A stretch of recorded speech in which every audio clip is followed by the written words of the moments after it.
So we had regression, the episode last time, or relapsing, whichever one you decide to say. And somebody who was a light novel reader mentioned that in the scene with whatever her name was, Uni? Was that what it was? Lumi. There you go. the Spirit Contractor in the light novel, Grants at that time had all. Is it Grants? Anyways, Euphilia's dad at that time had already mentioned to her about the whole spirit contract thing, and then the next day it was Lumi who appeared to tell Euphilia that she shouldn't be doing that, which makes more sense than the fact that Lumi just so happens to be there at the same time as Grant's telling Euphilia about it, and just for her to be like, hey, this is how you do it, but don't do it. I do understand the whole aspect of, nipping it at the bud, before it can even bloom. Might as well just cut it off and just get it over with. But hey, that's what Lumi's deciding to do in this, in the anime, because it kind of does feel like they're rushing a bit with the material. I think I mentioned it before that we're already off volume 2 and we're hopping onto volume 3 right now, despite only having 2-3 more episodes. So we'll just have to see what they're doing. And also, with the whole fact that Euphilia kept getting interrupted the whole time in last episode, fantastic. If you guys like the content, remember to leave a like and subscribe if you haven't. And if you didn't like the content, dislike the video and we'll be on our way. Let's get started. And now I'm coming back to the Spirit Faithful. So she's like, I'm not doing my magicology anymore. Has settled down.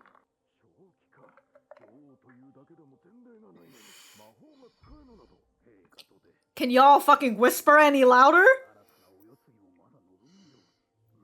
Damn!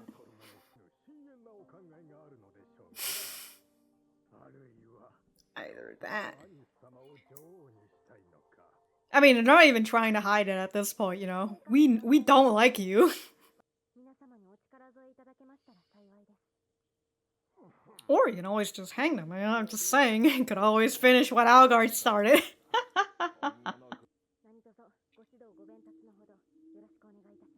Quite the formal speech. Is it about magicology? Oh, so is this the meeting that she was talking about in the previous episode? I was just thinking now. To the next generation of nobles, of course. Oh, damn, that's the only thing she's good for. Close to her age, from a high-ranking family.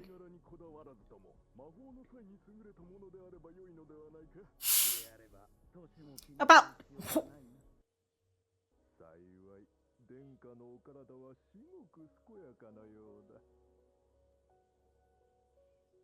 Damn, dude, such a slimy eyes when y'all fucking said that.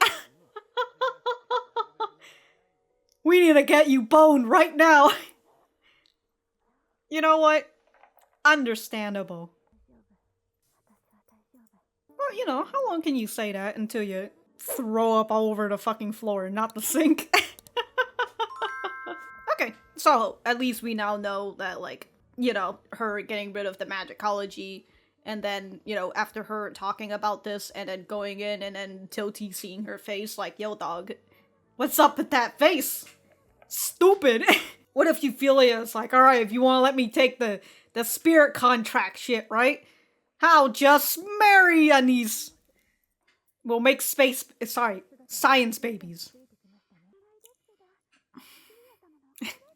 We don't really know what to do with you, Liney. Ooh! Alright. Is this already after fucking Lumi telling you shit? Ooh. Everybody's gonna be here. What, it's not gonna last all day?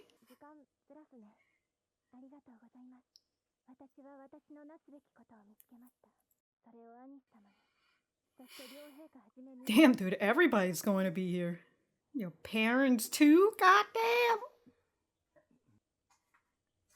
Oh, here's Lumi, I think.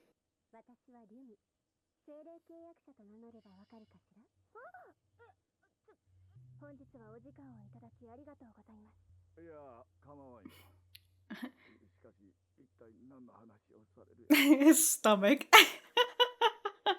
Oh god, please.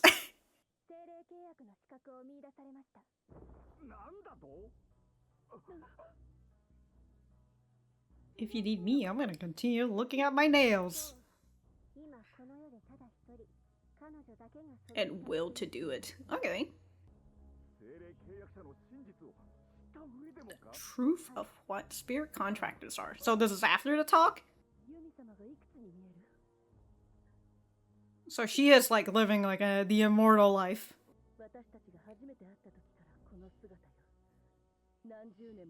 Oh my god. Contract dictates. Oh. So like you just become one of those wisps?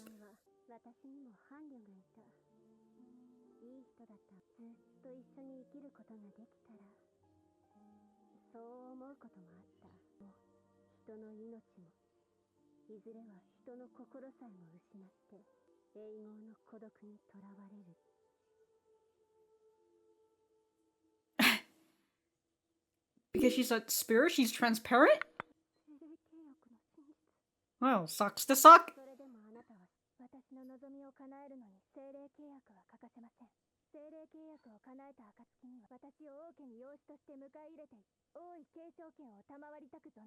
I'm gonna fucking usurp the throne right under ya.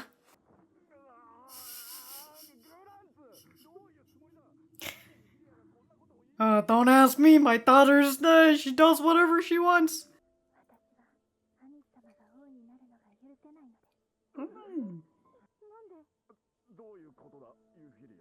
So she'd rather throw away herself than let you throw it.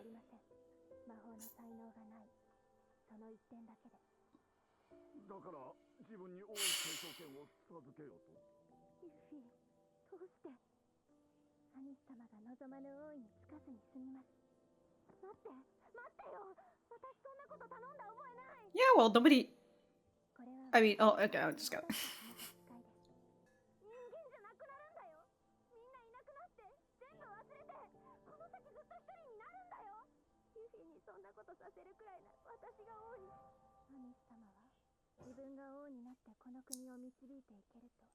Oh, really? Asking her the hard question, huh?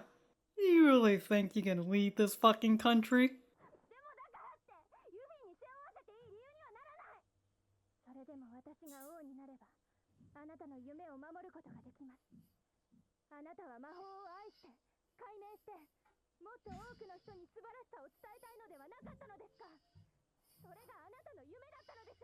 Look, instead of all this whole spirit contracting, why don't we just start a democracy?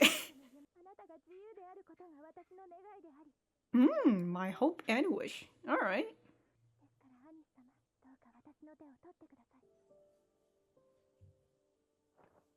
Ooh!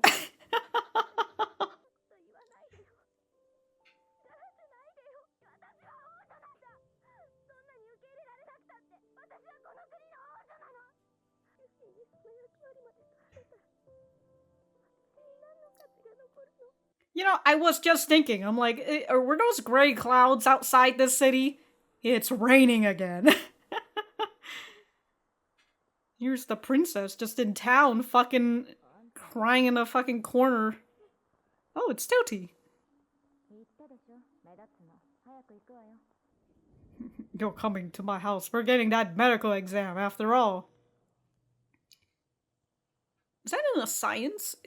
I forgot what it's like at those chemistry set.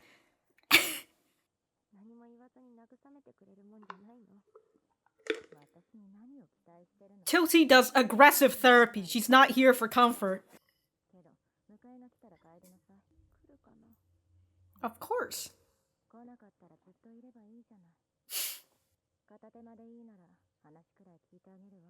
At least whenever I have time. When do you not have time, huh? What do you do all day, Tilty?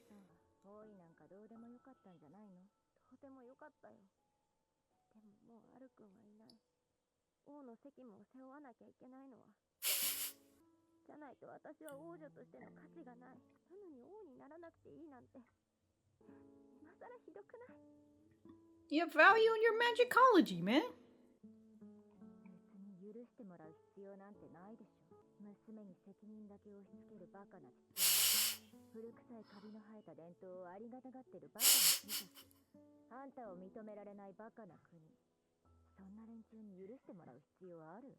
So look, Tilty's on the side of Algard. Let's kill everyone! Why don't you just ditch this kingdom?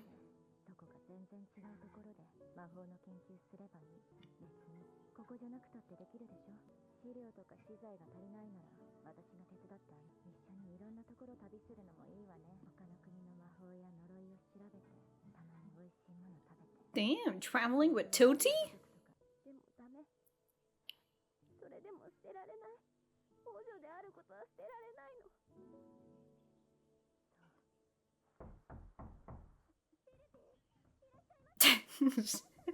It's just...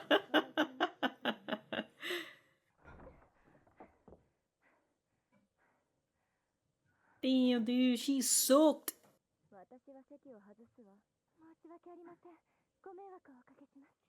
Alright, guys, now Keith. It's a second slap out here. Damn, she's just doing it on instinct.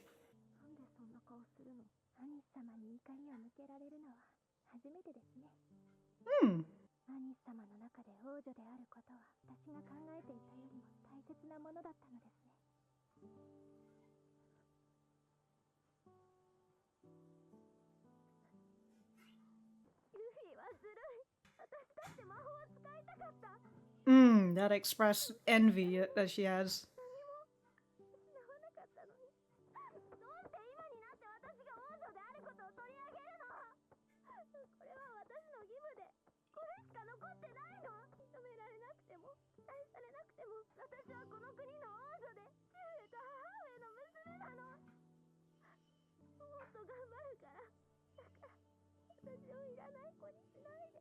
So we're having... So essentially, we're having, like... I was gonna say a circle jerk. So we're going in circles, right? Because this is how Euphilia felt in the beginning.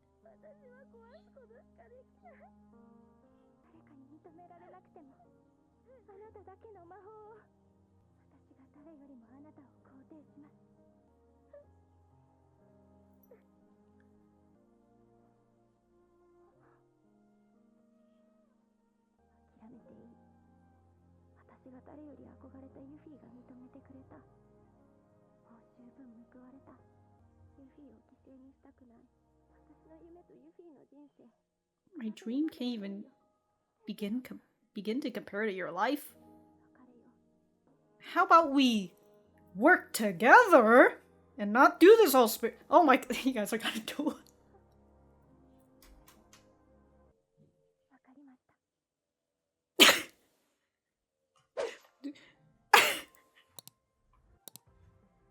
We're gonna duel out, Euphilia. You know what? The both of us, we've got positions that the both of us, we are very rock steady on our position and we're not gonna change. And the only way to do this is by dueling.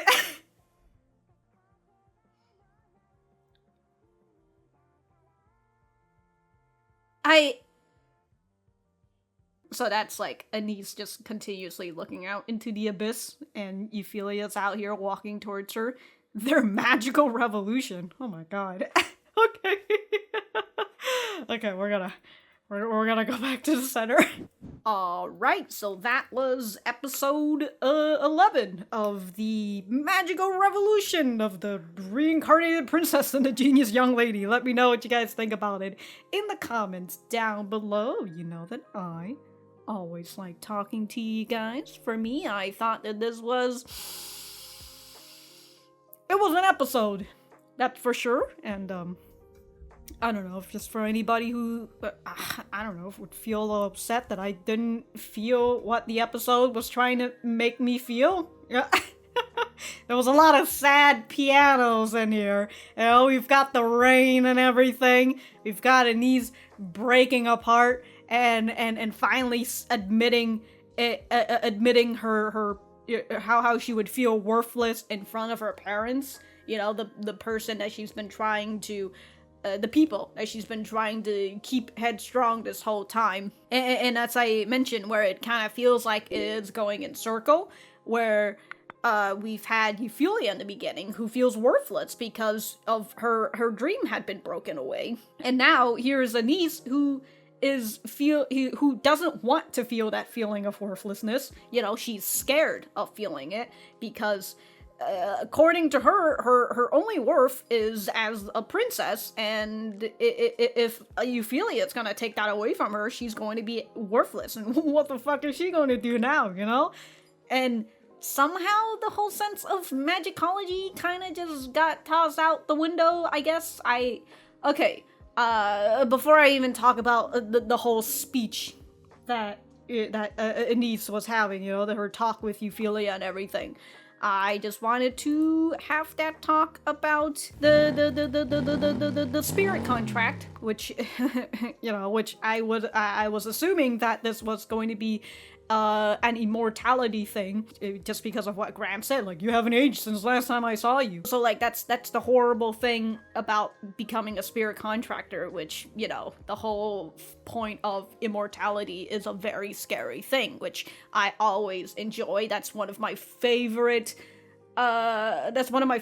issues in a series, just the feeling of immortality, or just being a person who lives for a very long time compared to, you know, us, the human species, who only live at, you know, an average of maybe 60, 70, 80. I think the ages have gone up, you know, with the whole medical stuff, but I don't know what's the average life of a human in this world. But yeah, I always like that issue of, like, the whether you're a long-lived species or you just live forever. But also, it's not just the whole point of, like, immortality. It's or never aging. I don't know if, like, if you know, if I just stab Lumi in the heart, would she die? I don't know. We haven't gotten to that point yet. But it's not just that point, but it's the fact that you end up losing your humanity as well, because you end up becoming a spirit. And it seems like with Lumi, she's transparent, I guess. We had that scene of Lumi, like, trying to cover the sun, but, like, the sun is just peering right through her hand, so she's transparent, I guess, you know? If you touch her, would you just go through her? I don't know. She seems to be sitting and standing, so it seems like she's solid at some point. At some point of her body. But yeah, so we've learned about, you know, the horribleness of being a spirit contractor. Oh no, oh my god, I can't believe it. Also, Lainey will still die, right? By old age, I assume? Because, like, we're saying that she's a vampire, and technically vampires can live forever as well, you know? If we're talking about, like, long-lived species and all that. You know, if she keeps drinking blood, is she just gonna heal herself? We don't know how vampires work truly in this series. Yeah, we just know that they take blood as a power or a mana or whatever, and but we don't know if they've got that long live, because, like, Lainey certainly can be out in the sun all she wants. So I think so anyway. So, like, I think she's fine in the sun. She doesn't have to. But, like, if she can live forever, look, Euphilia will be set. She's got a friend. She can hang out with Louis. I mean, yeah, she'll still have to deal with the loss of Anise, but Anise will be fine. She'll probably just get reincarnated somewhere else. That was the whole thing about the Spirit Contractor, and of course, that goes into the fact that these two girls' dreams, Euphilia and Anise, they conflict with one another right now anyways, because, like, they're not really communicating well with each other. Communication, what is that? But it's up to this point where, you know, Anise wants to fulfill this role that she's been put in, and she doesn't want to feel worthless, so she's willing to sacrifice everything. She's willing to sacrifice herself to do this, but Euphilia knows that where Anise should be is in magicology and creating all this magic and spreading happiness to others. That's what Anise has fucking said before. So she's willing to sacrifice herself for Anise's sake. So I really enjoy that, you know, the both of them are just like, how can I sacrifice myself more than the other? Because that's the only option. Got Algard somewhere off doing farming shit, and he's living his best life right now, dude. Like, he's doing great. And we also have Tilty, who's just like, are you fucking kidding me right now, Anise? Are you kidding me? Your stupid dad put all the responsibility on you. The stupid nobles, they don't even like you. You know? Why the fuck do you even care for this stupid kingdom anyways? Let's just leave. Let's get out of here. You know, I was gonna say watch Final Fantasy X. I technically did, you know. People just keep playing Final Fantasy X and they keep getting wrecked by it. And I keep watching him. But it certainly reminds me of, you know, the whole speech from Titus when he talks to Yuna about that. You know, it's like, hey, you can stop being a summoner and you can just do all these things and all that, you know, and it was all happy at that moment. But then Yuna ends up going and saying, I can't do it. That's my this is my responsibility. This is my duty. Although, the only issue, which I will now go into, the issue that I kind of have with this, with Anise, like, going and saying, like, this is my responsibility as the princess. It's hard for me to be like, okay, I get that, because it kind of feels like we haven't really seen it. Like, it really feels like we're only getting into this whole political stuff after Algard, but it also kind of makes sense-ish with Anise, you know, with Anise saying like, oh, I never had to worry about this because Al was here, but now Al has taken himself out of the equation. So now everything is coming up, you know, all this shit that she's just been pushing away, it's coming back, and I can see it from that certain standpoint. But it's so hard for me to see this weird filial piety that she's coming, that's suddenly coming into Anise, right? Because she goes and she says, I'm the princess. I'm the daughter of my mother and father. And so I'm just like, okay, cool. That's nice and all, you know. I'm glad that you're feeling a little filial piety and all that. I unfortunately don't feel the same way.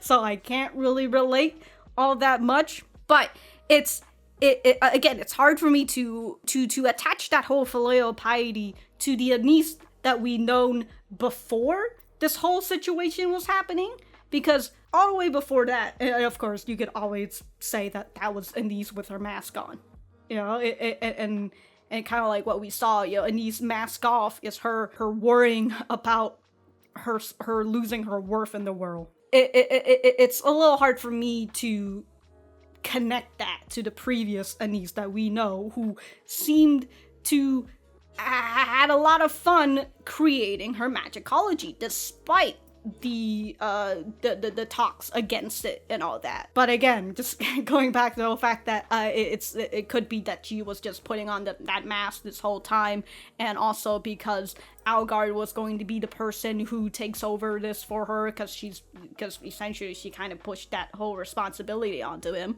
and so she didn't have to worry about that because she had renounced herself from the throne. So she's just like, aha, I can do whatever the fuck I want now.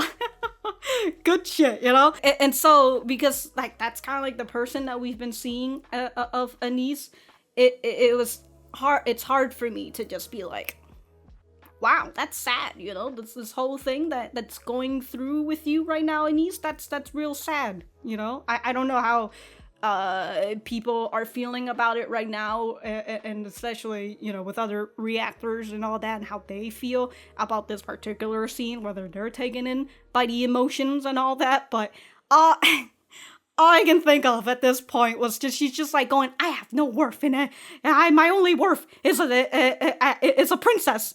And I'm just over like, what the fuck? You've just tossed away all your magicology shit? This is exactly what Algard was telling you. And now you're doing exactly what he said. I don't know. I don't know. I don't know. But apparently we're having a fucking fight in the next episode. Euphilia versus Anise. So that's fun, you know? When you can't fight, when you can't battle with words, you just duke it out. And I hope that they're just gonna fist fight each other. They're not, but I hope that they're just gonna fist fight each other. What if it's just a slap fight? I'd be down for that too. Just slap each other. It's just like that Flash game, you know? Of a woman who's coming into a rich family, and in order to prove her worth, she gets into a slap fight with all the women of the family. Hell yeah, dude. That'd be sick. Okay, going back to my reference point of Final Fantasy X, because that's like the freshest in my mind at the current moment with situations like these, right? And the reason why, well, I mean, this is just me a lot of stuff of me repeating myself, but the reason why I do like that scene in Final Fantasy X, not only because, you know, it's one of the best scene ever, but it's because throughout the adventure in Final Fantasy X, you can see that Yuna truly cares for the people and truly cares about her job as a summoner. So when we've got Titus who says, hey, maybe you should just toss that all away, just let other people do it, you know? You can go on an adventure, you can go to Xanarkin. And despite Yuna getting really into that, she ends up falling back because she's like, this is my duty. And I believe her at that point because I know that she's been working hard as a summoner. She's been talking to the people and everything, and she's been going through all of that, so I know that she cares about her job. I know that she cares about Spirit. And so when that scene goes, I believe that Yuna, and I understand her determination and her dedication to her being a summoner.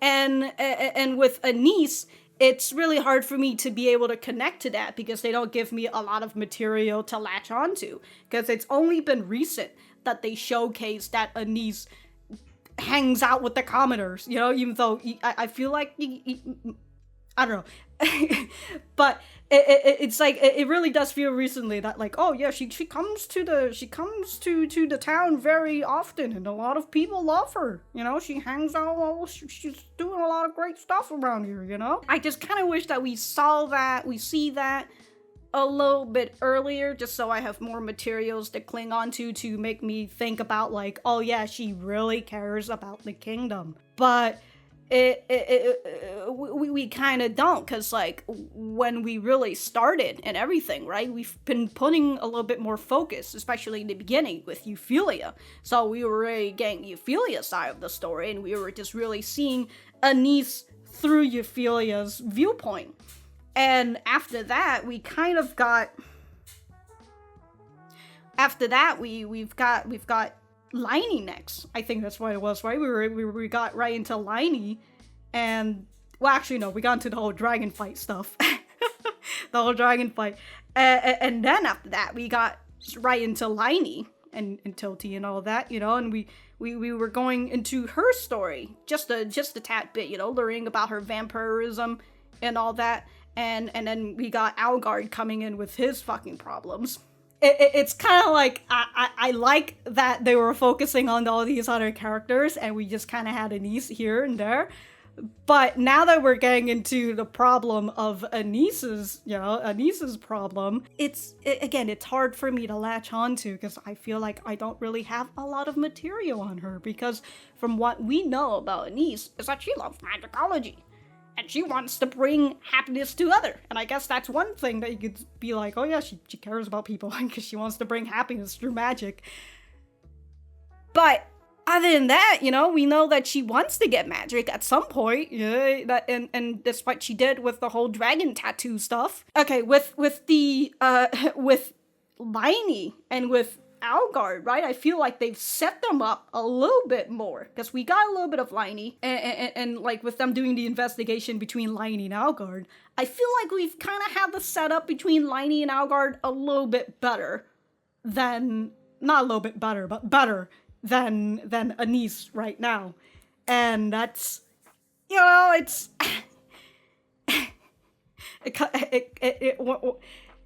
yeah, Anise kind of feels a little bit, almost a little bit of a background character sometimes, but again, I feel like the Anise that we've been seeing for a while has been from other people's point of view, and this is just kind of like her putting on her mask and portraying herself as the way that other people see her. And now, with her having to face all this responsibility, she's fine going mask off, which I guess is good, but, I personally feel like at this point, it's just a building block for Anise. And it's not up to the point where, like, you're already finished building and we're getting to the climax, and then that's when I'm like, oh man, tears are flowing right out of my eyes. No, I still feel like we're building it, but they're just making it very sad, and I'm just kind of like, cool.